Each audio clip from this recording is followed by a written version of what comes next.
우리 이 시간에 성경 말씀을 같이 열어보겠습니다.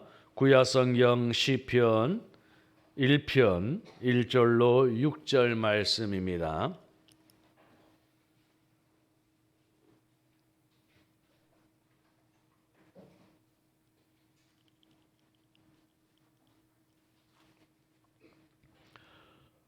시편 1편 1절로 6절 말씀을 우리가 같이 봉독하겠습니다.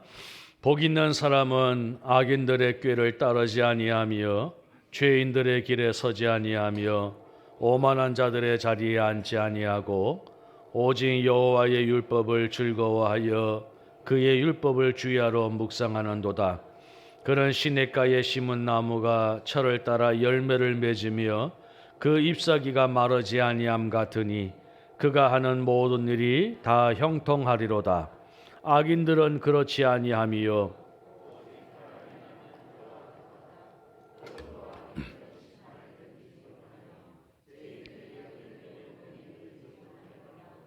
무릇 의인들의 길은 여호와께서 인정하시나 악인들의 길은 망하리로다.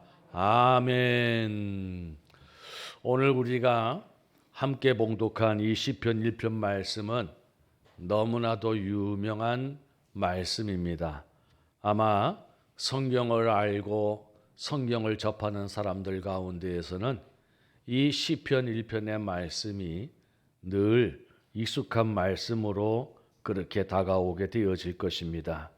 또한 그 시편 1편 1절에 복 있는 사람은이라고 하는 이 말씀으로 시작이 되어지는데 이 복 있는 사람이라고 하는 이 문기는 아마 모든 책과 또 모든 찬양의 제목에도 가장 많이 쓰이는 단어 중에 또 문구 중에 하나가 되어질 정도로 사실 우리에게는 굉장히 익숙한 말씀이 시편 1편의 말씀입니다.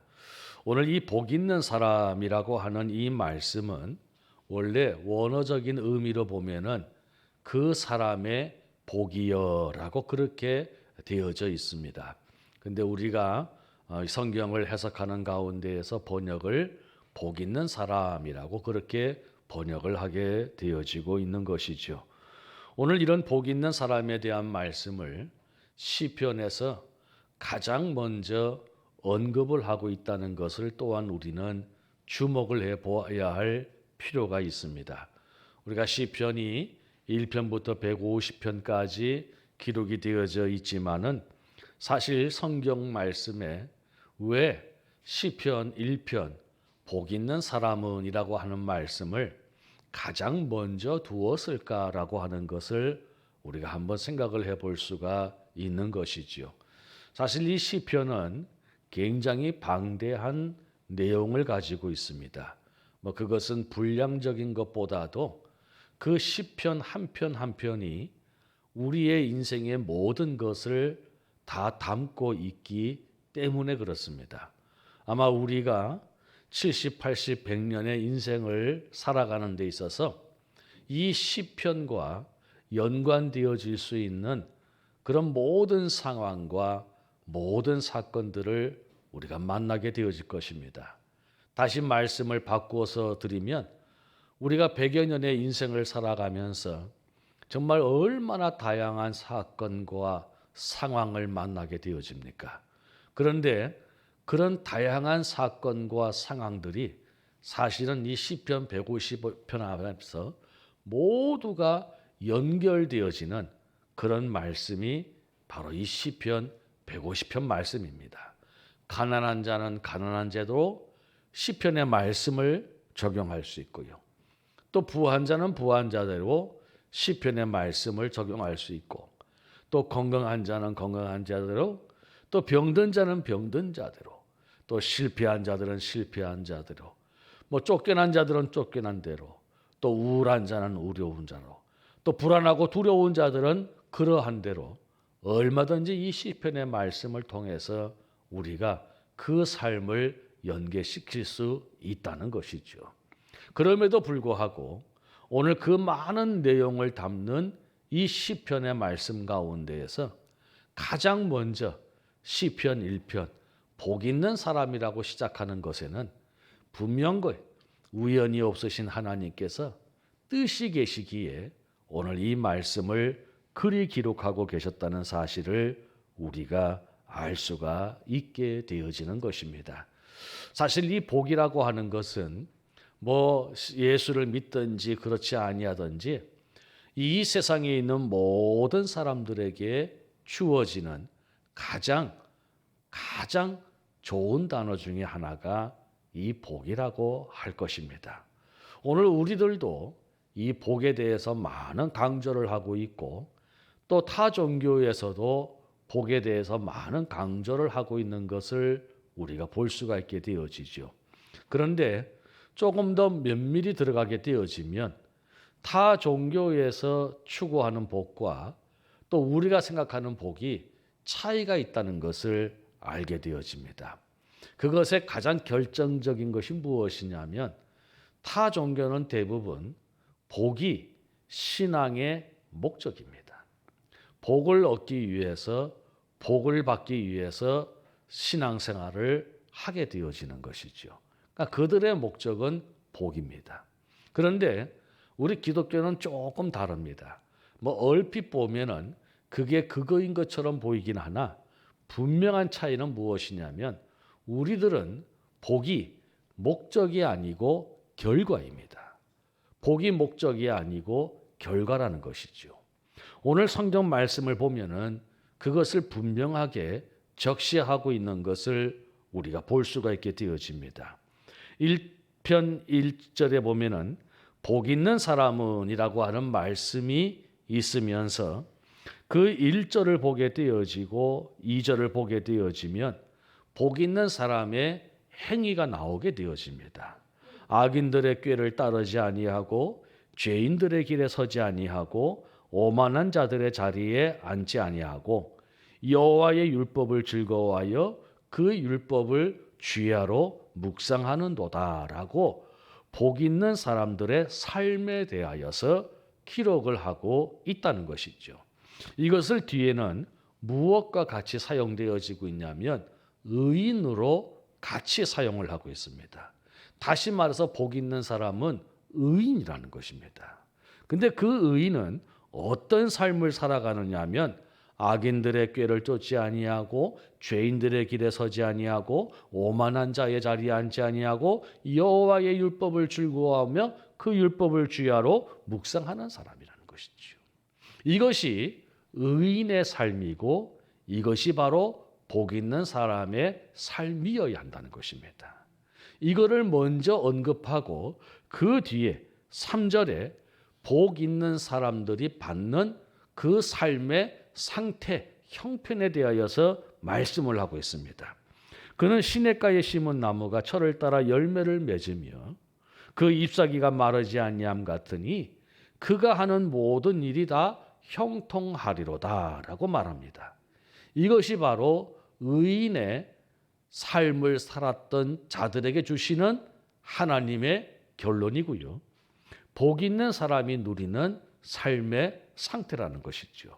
근데 이 순서를 하나님께서 정하실 때에 먼저 복 있는 사람은 이렇게 의인의 삶을 살아야 되고 그리고 나서 그러한 삶을 살아가는 사람들에게는 하나님께서 이와 같은 복을 주신다라고 말씀을 하고 있더라는 것이죠. 그러니까는 세상의 종교와 우리 기독교가 차이가 분명히 나는 이유가 바로 여기에 있다는 것입니다. 오늘 우리가 이 말씀을 기억하면서 오늘 복 있는 사람으로 살아가는 우리들을 한번 생각해 보자라고 하는 것입니다. 왜냐하면 우리가 인생을 살아올 때에 물론 뭐 짧게는 20여 년 사신 분도 계시지만은 대부분 다 참 뭐 50, 60, 70, 80, 90을 사시는 분들도 오늘 이 자리에 계십니다. 우리가 인생을 살 때에 열심히 사셨고 참 허투루 사신 분이 아무도 계시지 아니하고 나름대로 성실하게 살아오셨던 분들이었습니다. 우리 어르신들의 삶이 그 삶이 뭐 허투루 살 수 없는 삶의 환경이었지요. 일제 점령기와 또 6.25 전쟁과 또 60년대 70년대 가난했던 시절과 또 80년대 또 경제가 성장하였던 시대, 뭐 이런 시대를 거치면서 가정으로 볼 때나 또 국가적으로 볼 때나 허투루 사실 수 있는 인생은 아니었다는 것이지요. 그런데 놀라운 것은 그분들이 그 인생을 돌아보면서 늘 하시는 말씀이 무엇이냐면, 나는 참 열심히 살았습니다. 나는 참 성실하게 살았습니다.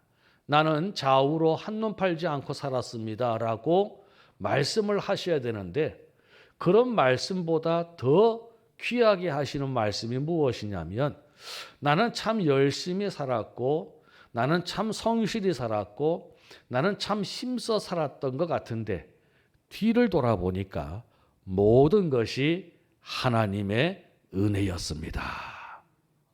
좀 이럴 땐 좀 아멘이 크게 나와야 되는데, 다시 모든 것이 다 하나님의 은혜였습니다. 아멘. 그렇더라는 것이지요. 그분들의 고백이 너무 진솔하게 와닿는 거예요.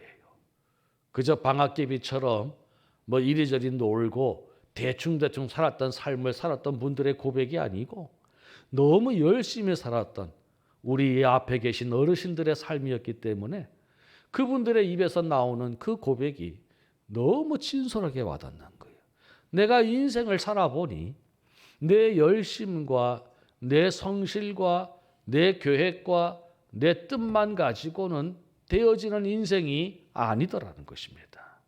돌아보니 그러한 것보다 내 인생을 더 좌지우지하였던, 내 인생에 더 큰 영향력을 미쳤던 것은 그때마다 역사하셨던 하나님의 은혜라는 사실을 오늘 그분들은 몸소 체험하여 고백을 하고 있더라는 것이지요.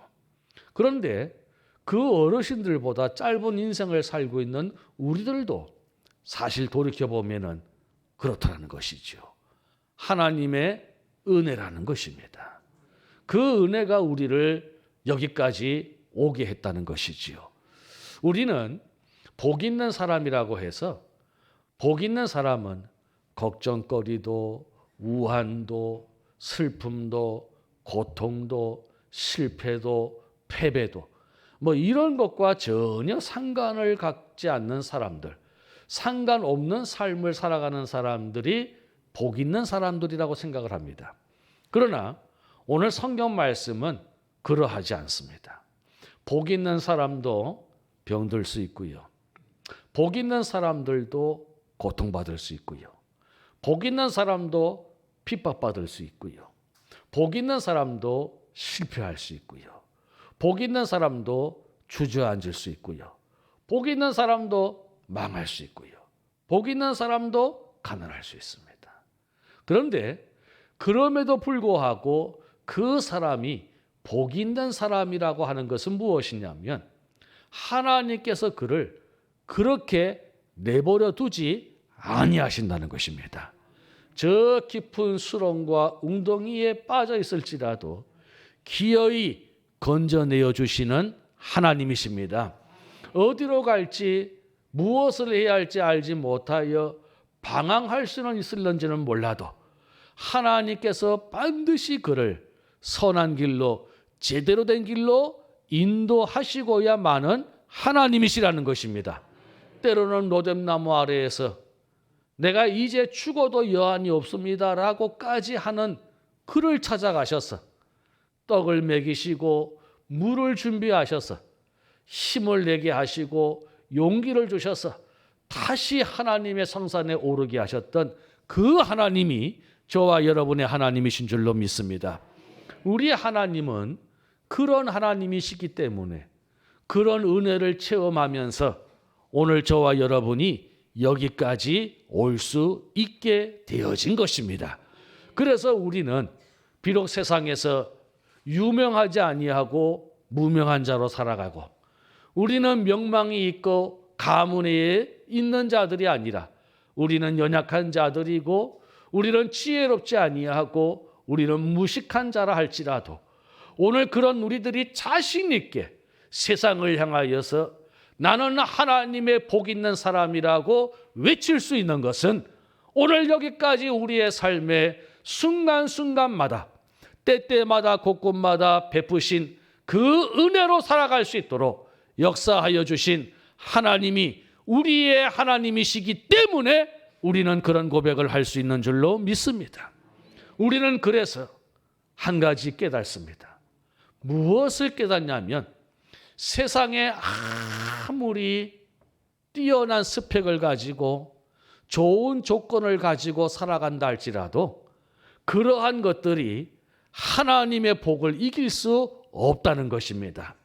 아무리 세상에서 정말 좋은 인맥을 가지고 좋은 학력을 가지고 좋은 경력을 가지고 살아가고 그렇게 인생을 성공적으로 살아가기 위해서 많은 준비를 하였을지라도 그것들이 하나님의 복을 이길 수가 없다는 사실을 우리는 기억해야 되는 것이지요. 지난주에 제 친구로부터 글을 하나 받았습니다. 근데 그 글 제목이 무엇이냐면 지자막 여복자라는 글이었습니다. 지자막 여복자. 이 글이 무엇인가 하여서 뭐 대충 한문을 보면은 이런 내용이구나라고 했는데 뭐 이렇게 한문으로 쓴 것도 아니고 그냥 한글로 지자막 여복자 이렇게 써서 보낸 거예요. 그래서 이제 도대체 이게 무슨 의미인가 하고선 그 근글을 읽어보았어요. 근데 그 글이 무엇이냐면 삼국지에 나오는 글이었어요. 삼국지에서 장비가 있지 않습니까? 그 장비가 군대를 이끌고 전쟁터에 나아갔다가 조조에게 쫓기게 되어집니다. 그래서 황급히 도망을 치다가 어디에까지 이르게 되어졌냐면 풀숲이 무성한 곳에까지 이르게 되어진 것이죠. 그래서 이 장비가 우리가 우리 키가 넘는 풀숲에 도달했으니 여기에 숨어 들어가면 조조가 우리를 찾아내지 못할 것이다 라고 생각을 하고 그 풀숲으로 들어가서 숨어버립니다. 근데 조조가 이 장비의 군대를 추적하다가 어느 한순간에 장비의 군사들이 보이지 않는 거예요. 그래가지고 이 사람들이 도대체 어디로 갔을까라고 궁리를 해보니 저 멀리 눈앞에 있는 풀숲으로 이들이 숨어 들어갔다는 사실을 알게 되어진 것이죠. 그래서 이 조조가 꾀를 내는 것이 저 풀숲을 다 불태워버립니다. 그러면 버티는 사람들은 불에 타 죽을 것이요. 불에 견디다 못해 뛰쳐나오는 사람들은 칼과 창과 활로 죽이면 전멸을 할 수 있을 것이다라고 생각을 한 것입니다. 때마침 너무 날씨도 좋았고 바람도 선선하게 불어주어서 그냥 불만 한번 댕기면 풀숲이 순식간에 타오르는 것은 일도 아니겠다는 생각을 하게 되어진 것이죠. 그래서 그 풀숲을 향해서 불화살을 쏘게 되어지고 군사를 보내어서 불을 놓게 되어집니다. 그런데 그 순간에 그렇게 청명하게 맑던 하늘에 갑자기 먹구름이 몰려와 가지고 순식간에 장대비를 내리는 것이었어요. 그러니까 비가 팍 내리니까 그만 조조가 놓았던 불은 다 꺼져버리고 장비의 군사들은 그 길로 수풀을 통과하여 조조의 손에서 벗어날 수가 있었던 것입니다. 그 모습을 조조가 보고 이런 말을 하였습니다. 지자막 여복자라. 이 말이 무슨 말이냐면 아무리 지략이 뛰어난 자라도 복 받은 사람을 이길 수 없더라. 성경 말씀보다 더 진지하게 들으시네요. 아무리 지략이 뛰어나도 하늘에서 비를 내려서 불을 끄게 하니 하늘 복을 받은 사람을 이길 수 없더라라는 것입니다. 이 글을 읽으면서 그렇구나. 이게 삼국지에 나오는 이야기이지만은 이게 바로 성경의 원리고 이게 바로 믿음의 원리구나. 우리가 이 세상을 살아가며 어떻게 하든지 내 인생을 조금 더 빛내보려고, 내 인생을 조금 더 수월하게 살아보려고, 내 인생을 조금 더 평탄하게 살아보려고, 내 인생을 조금 더 잘 살아보려고 우리가 많은 노력을 하고 많은 애를 씁니다. 우리의 청년들은 공부하면서 정말 세상에 좋은 스펙을 쌓기 위해서 얼마나 저들이 수고하는지를 모릅니다. 그렇게 수고하고 그렇게 애를 씁니다. 물론 그렇게 해야 되지요. 열심히 해야 되지요.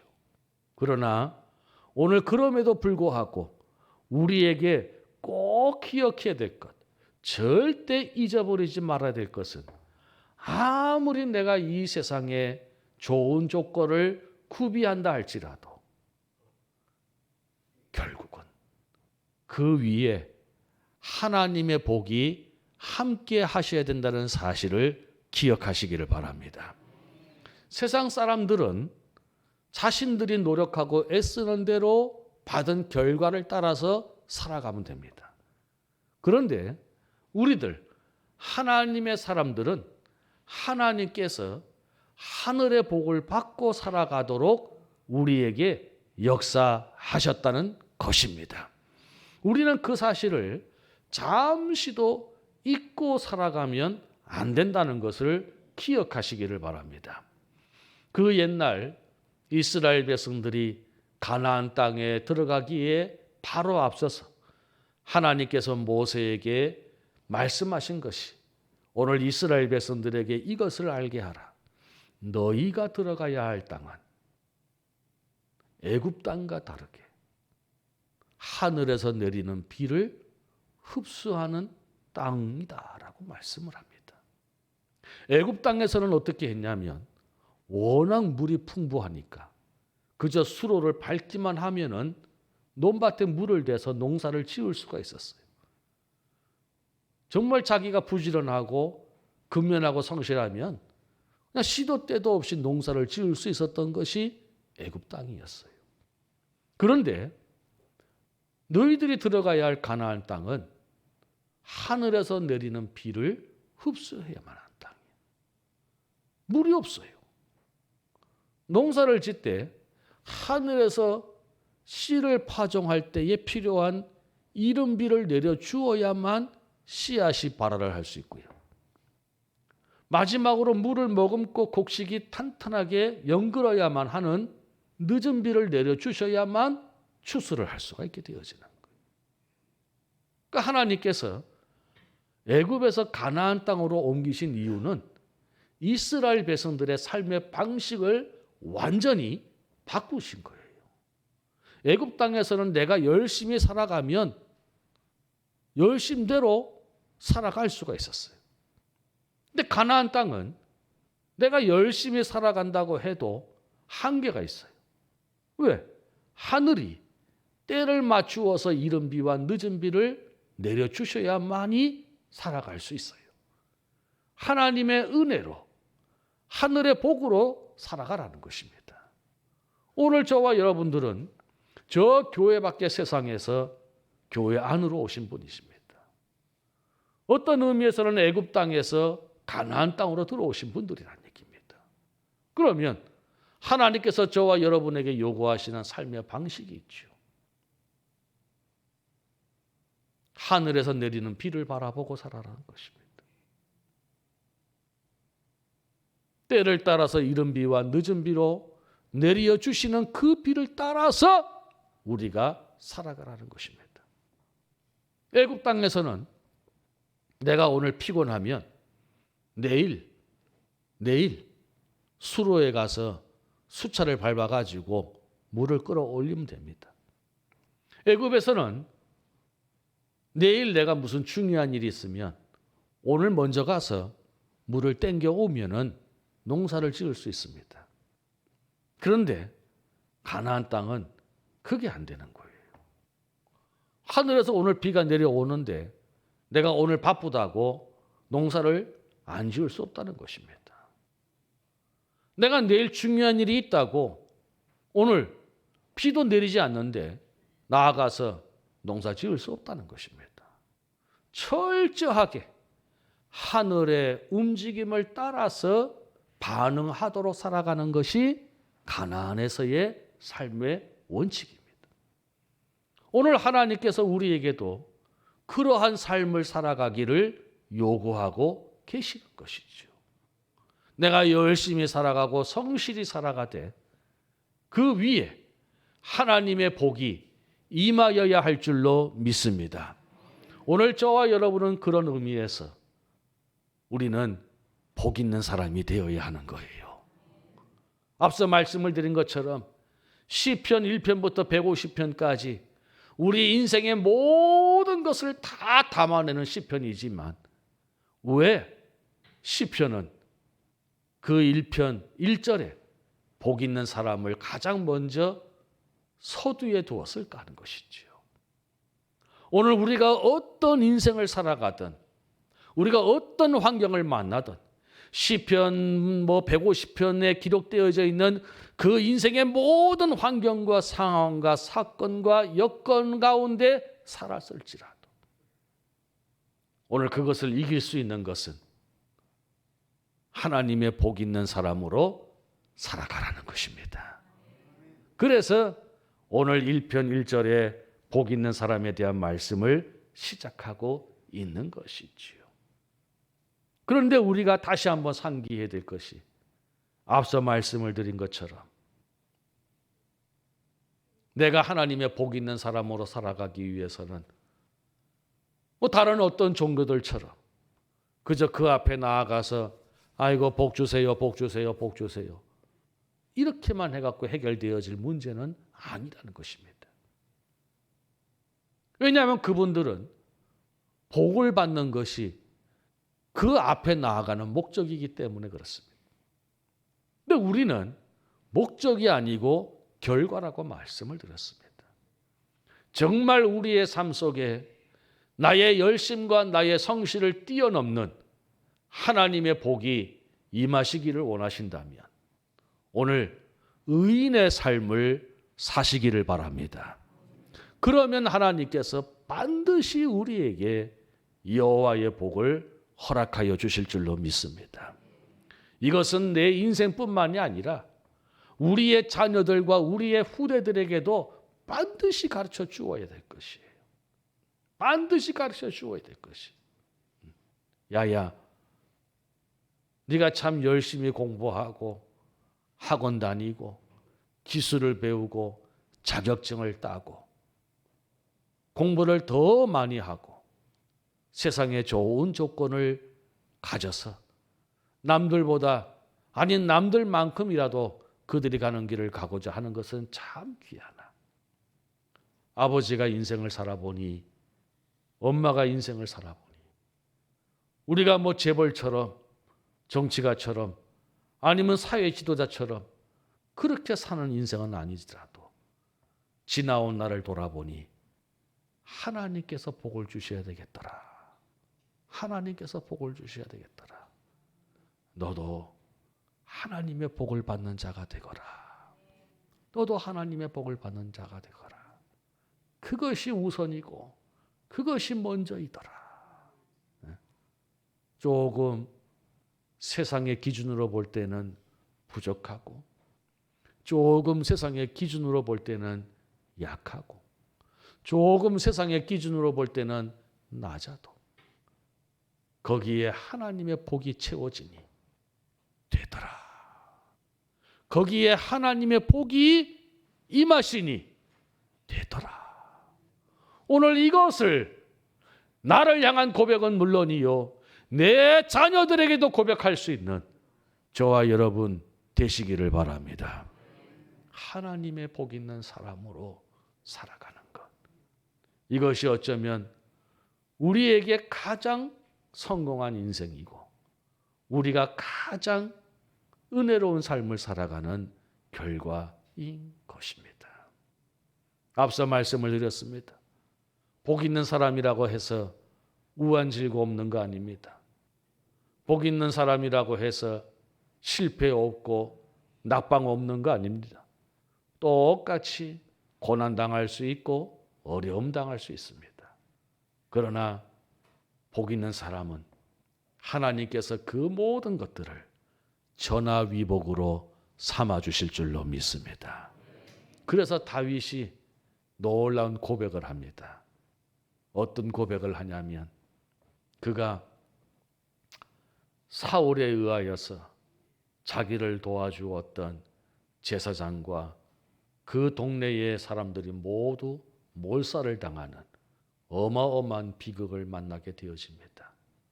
사람들이 낙심하고 두려워하고 힘들어할 때에 다윗이 이런 고백을 합니다. 여호와께서 내게 어떻게 하실런지 내가 끝까지 그를 바라보리라. 지금 상황은 이해를 할 수 없는 거예요. 지금 상황은 말이 안 나오는 상황. 지금 상황은 누구에게 뭐라고 이야기를 할 수 없는 상황이. 그럼에도 불구하고 다윗은 믿었어요.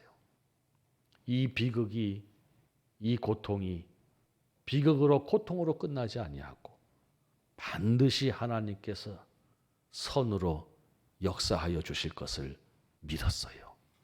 근데 어떻게 선으로 역사하여 주실 건지 그 선을 알지 못하니까 여호와께서 내게 어떻게 하실런지 내가 그를 바라보리라. 여호와께서 내게 어떻게 하실런지 내게 그를 바라보리라. 여러분, 모든 것을 합력하여 선을 이루시는 그 좋으신 하나님께서 지금은 내가 긴 터널을 지나가고 지금은 내가 어두운 동굴에 들어가 있고 지금은 내가 깊은 웅덩이에 빠져 있을지라도 나를 반드시 거기에서 건져내어 주셔서 모든 것을 합력하여 마침내 선을 이루어 주심으로 우리를 복 있는 사람 되게 하실 줄로 믿습니다. 오늘 그 믿음을 가지고 살아갈 수 있는 저와 여러분 되시기를 바랍니다. 하나님께서 지금 이 상황을 통하여서 내게 어떻게 하실런지 기대하시기를 바랍니다. 하나님의 은혜가 지나온 날 함께 하셨던 것처럼 우리와 함께 하여 주실 줄로 믿습니다. 세상의 것은 아무리 뛰어나도 하늘의 복을 이길 수가 없습니다. 따라해 봅시다. 세상의 조건이 하나님의 복을 이길 수 없다. 아멘. 저와 여러분 모두 그 하나님의 복을 풍성히 받아 누릴 수 있는 우리 모두가 되시기를 주의 이름으로 바라는 것입니다. 우리 이 시간에 한번 같이 기도하겠습니다. 하나님, 세상적으로 바라볼 때 우리는 무명하고 무식하고 무능하고 무력한 사람들입니다. 그저 내 한 몸 어떻게 예수 믿는 것도 참 버거워서 늘 지치고 힘들 수밖에 없는 우리 같은 사람들이 하나님 나라에 얼마나 큰 도움이 되겠습니까? 그러나 그런 우리들을 향하여서 너는 하늘의 복을 받은 사람이라, 너는 하나님의 복 있는 사람이라고 말씀하여 주시니 참 감사합니다. 세상의 그 어떤 조건과 그 어떤 스펙보다도 하나님의 복이 내 인생을 좌우할 수 있는 가장 중요한 것임을 깨닫게 하시고, 나도 악인들의 꾀를 따르지 아니하고 죄인들의 길에 서지 아니하고 오만한 자들의 자리에 앉지 아니하고 오직 여호와의 율법을 즐거워하며 그 율법을 주야로 묵상하는 삶을 삶으로 물가에 심기운 나무처럼 하나님의 형통하심을 누리는 복 있는 사람 되게 하옵시고, 나와 내 자녀들과 내 후손들이 그러한 삶을 살게 하옵소서. 우리 이런 기도 내용을 가지고 이 시간 같이 함께 기도하도록 하겠습니다. 사랑하시는 아버지 하나님, 감사합니다.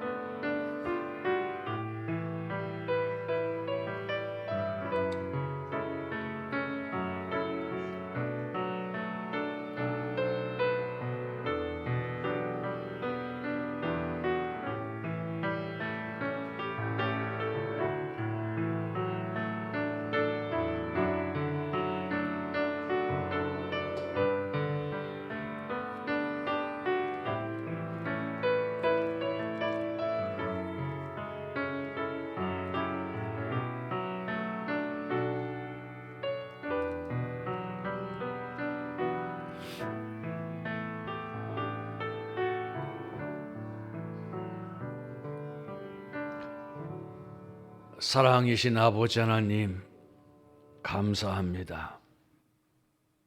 이 땅에 살아가며 하나님의 사람으로 부르심을 받고 살아가는 것이 얼마나 복되고 귀한 것인지, 우리를 저 험악한 세상에 홀로 두지 아니하시고 하나님의 사람으로 우리를 불러주셔서 우리의 모든 삶을 세세하게 살펴주심으로 여기까지, 그리고 이곳까지 올 수 있도록 은혜 베푸신 하나님 감사합니다. 나의 나된 것은 주의 은혜이라. 모든 것이 하나님의 은혜였고 모든 것을 하나님이 하셨음을 고백합니다. 나는 진실로 하나님 앞에 복받은 자임을 고백합니다. 우리가 저 세상 사람들처럼 지혜로, 경력으로, 또 여러 가지 능력으로 화려하지는 못한다 할지라도, 참 어디 가서 내 이름 속자 적힌 명함을 자신 있게 내밀 수 있는 그러한 삶을 살아가지 못한다 할지라도, 오늘도 여기까지 우리와 함께하여 주신 그 하나님의 은혜를 돌아볼 때에 참으로 복 있는 사람임을 고백합니다. 바라옵고 원하옵는 것은 또 우리가 앞으로 살아가야 할, 또 우리의 자녀들이 살아가야 할 그 삶 속에 하나님의 복이 함께하여 주시옵소서.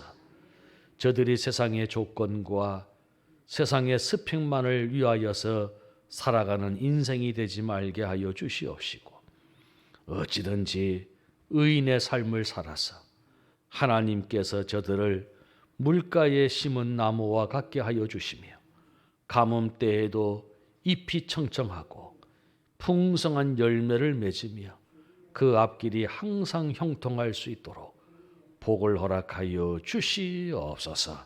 사랑하시는 아버지 하나님, 오늘 내가 하나님 앞에 복을 받는 자 되게 하시고 내 자녀와 후손들이 하나님 앞에 복 받는 자 되어질 수 있도록 우리가 더 기도하고 더 엎드리고 더 열심히 주를 섬기는 자 되어져서 하나님께서 나와 내 가족에 주시는 큰 복을 누리며 살아갈 수 있는 우리의 남은 세월이 다 되게 하여 주시옵소서.